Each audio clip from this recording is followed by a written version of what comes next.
Cosmic Consciousness by Richard Maurice was written in 1901. The main message of the book is the experience of cosmic consciousness or enlightenment is part of human evolution.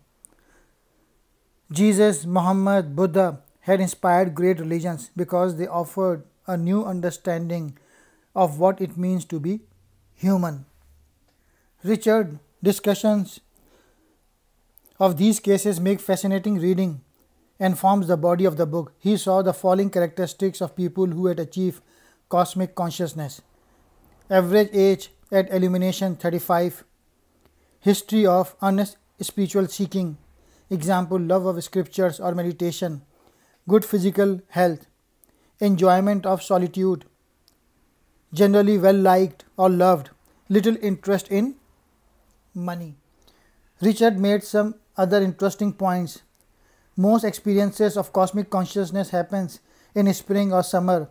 The level of education is not a factor. Some of the Illuminati were highly educated, others had little schooling. Illumined people generally had parents of opposing temperaments. Example, a sanguine mother, a melancholy father.